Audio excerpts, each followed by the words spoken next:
எல்லோருக்கும் வணக்கம். இந்த வீடியோவில் என்னென்னா, சரி நம்ம இந்த யூஎஸ் வந்த கதையை சொல்லலாம் அப்படின்னு இருக்கேன். இனிஷியலி எனக்கு மட்டும்தான் இந்த ஆப்பர்ச்சுனிட்டி கிடச்சிது, ஹஸ்பண்டுக்கு கிடைக்கல. ஸோ அவரை இந்தியாவில் தனியாக விட்டுட்டு நான் மட்டும்தான் தனியாக ட்ராவல் பண்ணுற மாதிரி சுச்சுவேஷன் ஆகிடுச்சு.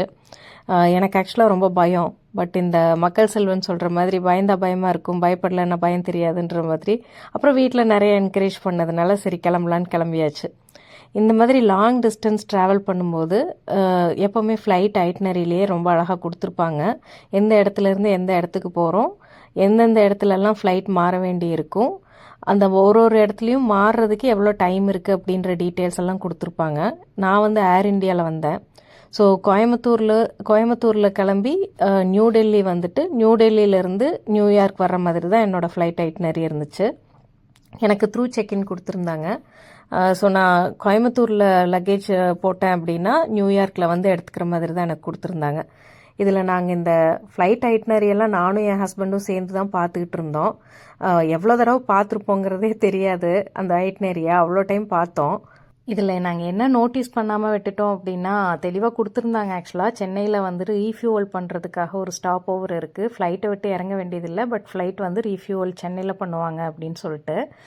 பட் அதை பார்க்க மிஸ் பண்ணியாச்சு. நான் வேறு பயங்கர டயர்டாக இருந்ததில்ல, கொஞ்சம் அசந்துட்டேன். ஸோ சென்னை வந்து இறங்கினதுமே ரொம்ப பதட்டமாகி, ஐயோ ஃப்ளைட்டு மாறிட்டோமோ, என்ன அவ்வளோ சீக்கிரத்தில் டெல்லி வந்துருச்சு அப்படின்ற மாதிரி ரொம்ப டென்ஷன் ஆகிட்டேன். அப்புறம் பக்கத்தில் இருந்த தம்பி தான் என்னை அமைதிப்படுத்தினார். அந்த மாதிரி அங்கேருந்து புறப்பட்டு அவரையும் கூப்பிட்டு ஃபோன் பண்ணி பயமுறுத்தி விட்டுட்டு அதுக்கப்புறம் அங்கேருந்து புறப்பட்டு டெல்லி வந்து ரீச் ஆனேன்.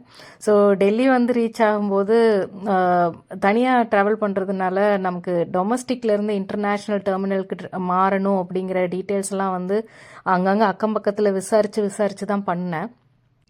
டெல்லி ஏர்போர்ட் வேற ரொம்ப பெருசு. எனக்கே நிறைய இடங்கள்ல கன்ஃபியூஸ் ஆகிற மாதிரி இருந்தது.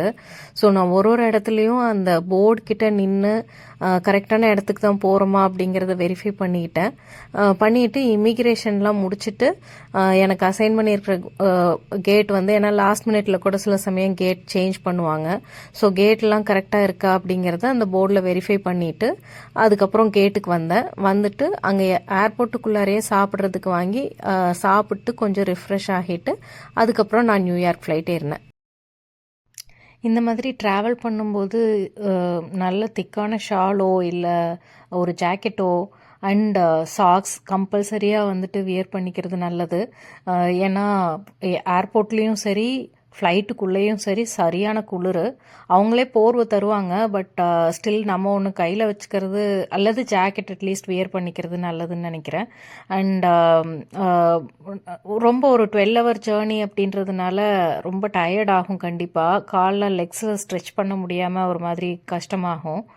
ஸோ நியூயார்க் வந்து இறங்கும்போது பயங்கர டயர்டாக தான் வந்து இறங்குற மாதிரி இருந்துச்சு. என்னோடய ஃபைனல் டெஸ்டினேஷன் ஆக்சுவலாக வந்துட்டு நியூ ஜெர்சி. பட் நான் ஒரு வீக் டேயில் வந்ததுனால என்னை நியூயார்க்லேருந்து பிக்கப் பண்ணி நியூ ஜெர்சி கூட்டிகிட்டு போகிறதுக்கு கலீக்ஸோ இல்லை ஃப்ரெண்ட்ஸோ வந்துட்டு வேணான்னு சொல்லிட்டேன். ஏன்னா அவங்க ஹாஃப் டே லீவ் போடுற மாதிரி ஆகும்னு சொல்லிட்டு வேணான்னு சொல்லிட்டேன். நானே கேப் பிடிச்சிட்டு ஹோட்டல் வந்துட்டேன். நம்ம சென்னை ரயில்வே ஸ்டேஷன் மாதிரி இந்த ஊர்லேயும் பார்த்திங்கன்னா வெளியே வந்த உடனே நியூயார்க் ஏர்போர்ட்டில் வெளியே வந்த உடனேமே ஊபர்னு சொல்லிட்டு கேபுக்கு கூப்பிடுறாங்க. நான் ஆக்சுவலாக வந்த டயர்டில் என் கையில் ஊபர் ஆப் இல்லை, நான் ஒரு டிரைவ் புக் பண்ணலை. பட் அது எதுவுமே யோசிக்காமல் ஒரு ஏமாந்து போய் ஒரு கேப் டிரைவர்கிட்ட ஏறிட்டேன் நான். அவர் வேற கேப் டிரைவர் வேற போகும்போது ரொம்ப ஏறுறதுக்கு முன்னாடி ரொம்ப நான் வந்து உமனை ரெஸ்பெக்ட் பண்ணுறேன், நீங்கள் எதுக்கு லக்கேஜில் எடுக்கிறீங்க, நான் எடுத்துக்கிறேன் அப்படி இப்படின்லாம் சொல்லி கூப்பிட்டு போனாப்புல. பட் கேப் ஏறி உட்காந்த உடனேமே அவர் பேசுகிறதெல்லாம் கொஞ்சம் ஆட்டிடியூடாக இருக்கிற மாதிரி இருந்துச்சு. கார்டு மெஷின் கிடையாது, நீங்கள் ஃபுல்லாக எனக்கு கேஷ் தான் தரணும் அப்படின்லாம் பேசவும் எனக்கு ரொம்ப பயமாகி போயிடுச்சு. பயங்கரமாக வேர்க்க ஆரம்பிச்சிருச்சு பயத்தில். ஸோ அவர்கிட்ட ஒரு சண்டையை போட்டு என்னை பழையபடி ஏர்போர்ட்டை விட்டு வெளியே வந்திருக்கல. ஆக்சுவலாக சும்மா ஏர்போர்ட்லேருந்து வெளியே வர்றதுக்கு ஸ்டார்ட் பண்ணி கொஞ்சம் தூரம் தான் வந்திருந்தாங்க. ஸோ அவர்கிட்ட ஒரு பஞ்சாயத்து பண்ணி என்னை தயவு செய்து ஏர்போர்ட் வாசல்லையே எங்கே ஏறினோ அங்கேயே இறக்கி விட்டுருங்க அப்படின்னு சொல்லி கெஞ்சி கூத்தாடி திரும்ப வந்து இறங்கினதுக்கப்புறமா டிக்கியை ஓப்பன் பண்ணி நீயே எடுத்துகிட்டு போ அப்படின்ற மாதிரி சொல்லிட்டாப்புல. அப்புறம் எல்லா பெட்டிகளெல்லாம் லக்கேஜ் எல்லாம் தூக்கிட்டு ஒரு எல்லோ கேப் பிடிச்சி வந்தேன். ஸோ நான் கேப் ஏறும்போதே நான் வரும்போதே பிளான் பண்ணிட்டு தான் வந்திருந்தேன் எப்படி போகணும்னு சொல்லிட்டு. போகிற வழியிலேயே என்னுடைய கலீகை பார்த்து அவர்கிட்ட இருந்து லேப்டாப்பை பிக்கப் பண்ணிக்கிட்டேன். அவர்கிட்ட இருந்து கொஞ்சம் கேஷும் வாங்கிக்கிட்டேன். ஏன்னா கேப்க்கு ஒரு வேளை கேஷ் கொடுக்குற மாதிரி ஆயிடுச்சு அப்படின்னா என்கிட்ட சுத்தமாக கேஷ் இருக்காதுன்றதுனால அவர்கிட்ட கொஞ்சம் கேஷும் வாங்கிட்டு ஹோட்டலுக்கு வந்துட்டேன். நம்ம கிளம்பும் போதே ஆக்சுவலாக கையில் கொஞ்சம் ஃபாரெக்ஸ் கார்டும் கொஞ்சம் கேஷும் கொடுத்து தான் விட்டுருந்தாங்க. பட் ஸ்டில் ஒரு சேஃப்டிக்காக அவர்கிட்டையும் கொஞ்சம் கேஷ் வாங்கிட்டு ஹோட்டலுக்கு வந்தேன். ஏன்னா ஹோட்டலில் செக்இன் பண்ணும்போது அங்கே தேவைப்படுமோ அப்படின்றதுக்காக. அதேமாரி இந்த கேப் ஏறும்போது நமக்கு பொதுவாக எல்லோ கேப்ஸ் எடுத்துக்கிறது நல்லதுன்னு நினைக்கிறேன். ஃபஸ்ட் டைம் ட்ராவல் பண்ணுறவங்கலாம் எல்லோ கேப்ஸே எடுத்துக்கலாம். எல்லோ கேப்ஸுக்கு வந்துட்டு அந்த டிரைவர்ஸ்க்கெல்லாம் பேக்ரவுண்ட் வெரிஃபிகேஷன் பண்ணியிருப்பாங்க. ஏர்போர்ட் ஓட இது கேப் சர்வீஸுன்றதுனால கொஞ்சம் ஜென்யூனாக இருக்கும். இல்லைன்னா யாராவது தெரிஞ்சவங்க வந்து பிக் பண்ணுறதுனாலும் ஓகே, இல்லை தெரிஞ்சவங்க மூலமாக கிடைச்ச டிரைவர்னாலும் ஓகே. இது மாதிரி தெரியாமல் ஏறும்போது ரொம்ப ரொம்ப கேர்ஃபுல்லாக இருக்கணும் அப்படின்றது நான் அன்னைக்கு நல்லா புரிஞ்சுக்கிட்டேன் ஆக்சுவலாக. ஸோ நான் இந்த வாட்டி எல்லோ கேப்ஸ் ஏறும்போது ஒரு இந்தியன் ஒருத்தர் தான் ட்ரைவ் பண்ணி கொண்டு வந்து விட்டார். ஸோ கலீகை மீட் பண்ணிவிட்டு என்னை சேஃபாக வந்து ஹோட்டலில் இறக்கி விட்டுட்டாரு. கேப்க்கு மட்டுமே அரௌண்ட் $300 ஆயிருந்தது. ஸோ அதை பே பண்ணிவிட்டு அடுத்தது ஹோட்டல் செக்இன் பண்ணுற ப்ராசஸ் ஸ்டார்ட் பண்ணேன். ஸோ உள்ள ரூமுக்கு வந்த உடனேவே வந்துட்டு ஒரு சிட் வச்சுருந்தாங்க. அதில் வைஃபை பாஸ்வேர்டு என்ன அப்படின்னு போட்டிருந்தாங்க.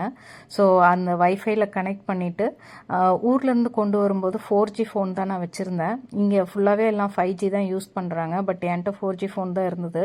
ஸோ டைரெக்டாக கால் பண்ணுறத ப்ரொவிஷன்லாம் வந்து எனக்கு ரொம்ப நெட்வொர்க் ப்ராப்ளம்ஸ் அது மாதிரி நிறைய இருந்துச்சு. ஆக்சுவலாக கொலீக்ஸை கால் பண்ணுறதே ரொம்ப கஷ்டமாக இருந்துச்சு.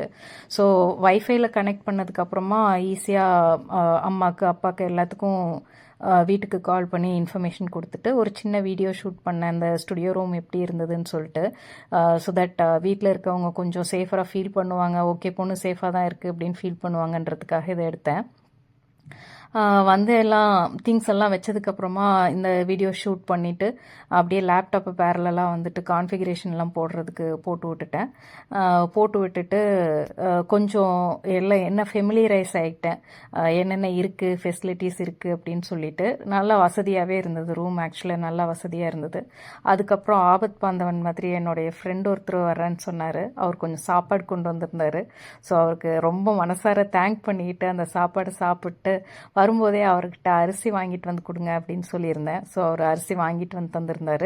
ஸோ சாப்பிட்டு முடிச்சுட்டு அதுக்கப்புறமா பெட்டியை ஓப்பன் பண்ணி நிதானமாக எல்லா திங்ஸ் எல்லாம் கொஞ்சம் எடுத்து அடுக்கி வச்சுக்கிட்டேன்.